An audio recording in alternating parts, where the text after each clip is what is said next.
Good morning, everyone. Welcome to today's presentation. I'm excited to share with you a fascinating case study that truly exemplifies the power of a people-centered approach in industry. Our focus is on Tata Steel's century-long welfare model, a shining example of how companies can successfully balance employee well-being with business sustainability. Today, we'll explore how this legacy offers timeless lessons in industrial relations, change management, and building a trust-based organizational culture.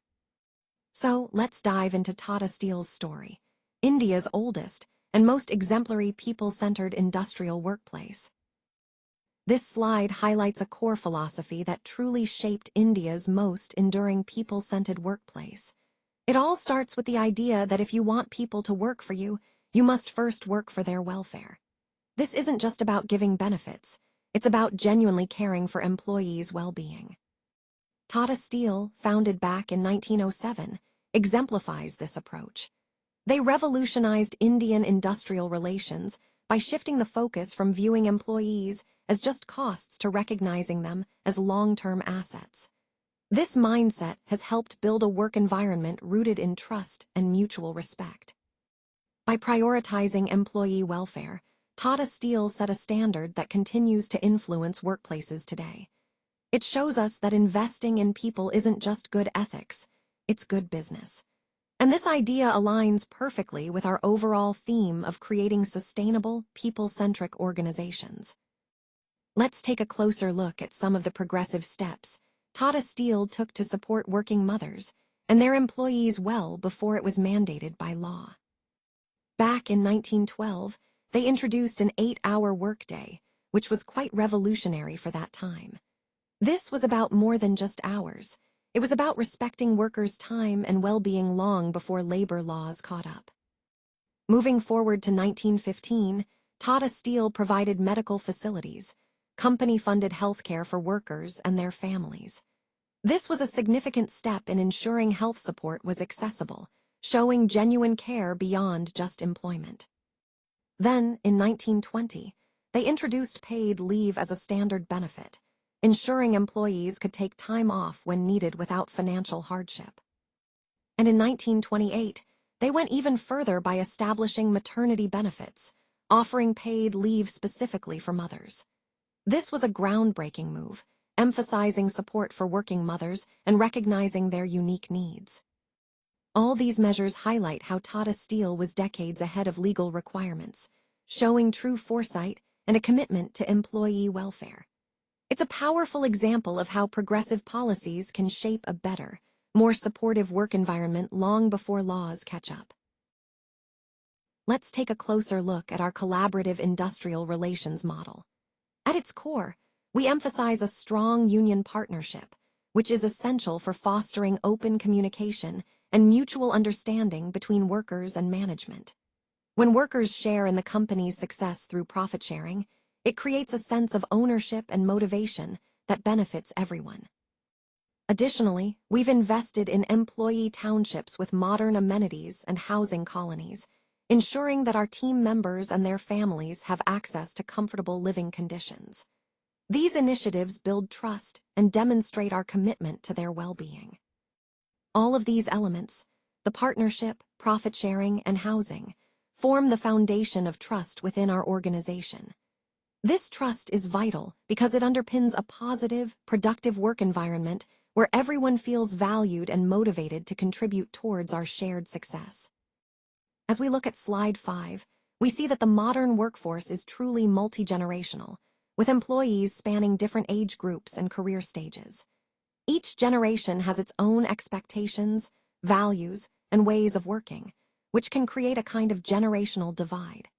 Managing this diversity requires understanding and sensitivity, especially as the company undergoes rapid transformation. At the same time, we can't ignore the strong unions that have historically been part of Tata Steel's legacy. During times of swift change, these unions are under pressure, and managing their expectations becomes even more critical. It's a balancing act, protecting employee rights while pushing forward with modernization. This leads us to the challenge of balancing technological advancement with employee protection. As we innovate and modernize, we need to ensure job security and comprehensive benefits for our employees. It's about maintaining a delicate equilibrium, embracing new technologies without sacrificing the welfare and stability of our workforce. And as we compete on a global scale, providing attractive benefits becomes essential, but it also comes with rising welfare costs. It's a complex challenge: how to remain competitive internationally while sustaining a robust benefits package. Despite Tata Steel's celebrated legacy of resilience and excellence, these HR dilemmas highlight how complex the landscape has become today. Modern challenges are emerging: new expectations, technological shifts, and global competition, all demanding thoughtful strategies. So this slide underscores how the company must navigate these multifaceted issues, balancing tradition with innovation, employee needs with business goals, all within a rapidly changing environment. It's a testament to the evolving nature of leadership in the steel industry today. Now, moving on to slide 6, let's focus on some critical decision points that are shaping our future strategy. First, there's the high investment needed to upskill our older workers for future readiness. This is essential because an experienced workforce can help us stay competitive, but it requires significant resources and commitment. Next, we might consider investing in skill academies. This could be a game changer for building specialized talent internally, but we need to weigh the costs against the long-term benefits. Then, there's the question of accelerating automation.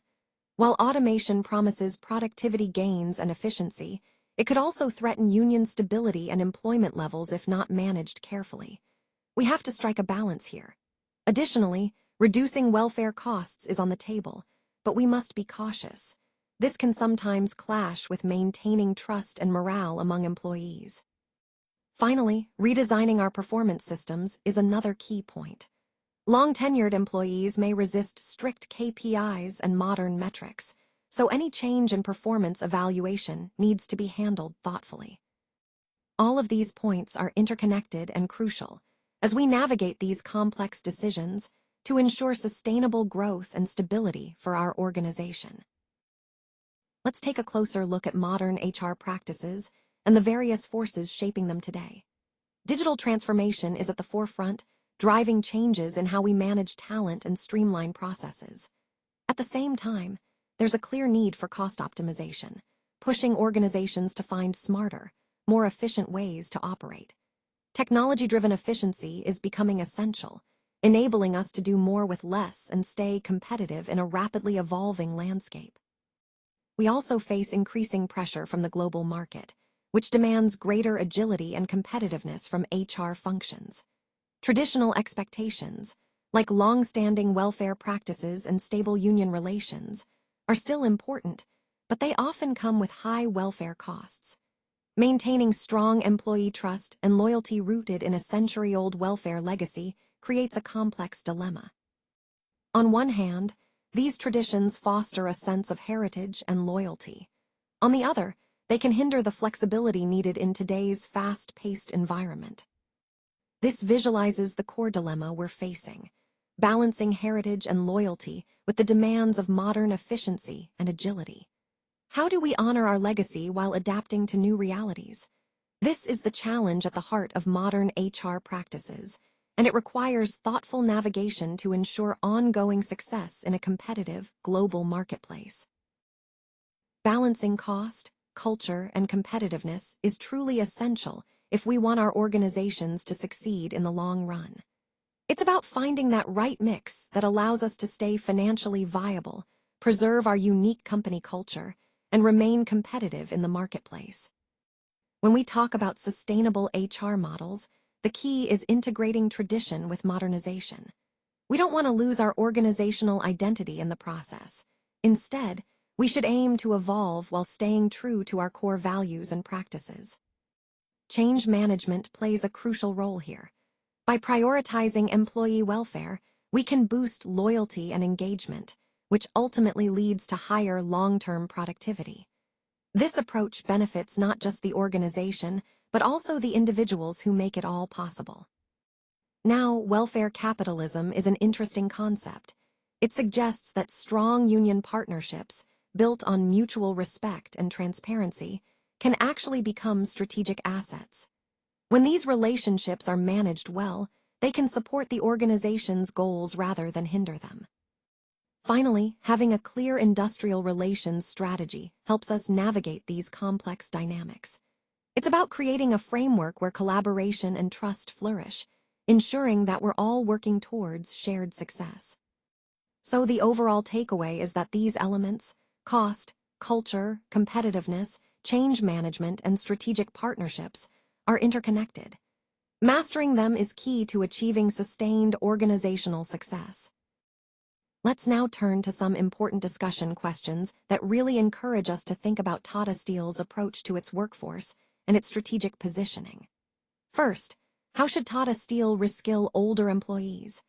This is a crucial point because as industries evolve rapidly, ensuring that experienced workers can adapt to new technologies and processes is vital for maintaining productivity and morale. We want to explore ways to provide continuous learning opportunities that respect their expertise while preparing them for the future. Next, can high-cost welfare policies survive in a competitive global market? This question challenges us to consider the balance between investing in employee well-being and remaining cost-competitive. It's about weighing the long-term benefits of robust welfare programs against the pressures of global competition. Then, how can Tata Steel modernize without losing its identity? This is about striking a balance, innovating and adopting new technologies while preserving the core values and culture that define the company. It's a delicate dance between change and tradition. Following that, should modern companies adopt welfare models today? Here we think about the relevance of welfare practices in today's fast-changing business environment and how they can contribute to employee engagement and retention. Lastly, why has Tata Steel enjoyed stable union relations for decades? This question reminds us that strong, cooperative relationships with unions can be a cornerstone of stability and success over the long term. All these questions tie back to the overarching theme of balancing tradition and innovation, people and profit, within Tata Steel's strategic framework. They challenge us to think about sustainable practices in a competitive world. Tata Steel's journey really offers us some invaluable insights into how we can strike a balance between respecting our heritage and pushing forward with innovation in industrial relations. It's about learning from the past while still being open to new ways of working. Now, the opportunity here is clear. We need to demonstrate that employee-centric models are not just a thing of the past. They can actually evolve and thrive in the 21st century, adapting to today's fast-changing world. But of course, there's a challenge. We want to preserve that century-old welfare legacy that's been such a vital part of Tata Steel's identity. At the same time, we need to embrace modernization, automation, and stay competitive on a global scale. It's about harmonizing tradition with progress. Looking ahead, the path forward involves finding that sweet spot, integrating the best of both worlds. It's about creating a sustainable, innovative industrial relations model that respects our roots but also prepares us for the future. And that's what this journey is really about: learning, adapting, and moving forward together.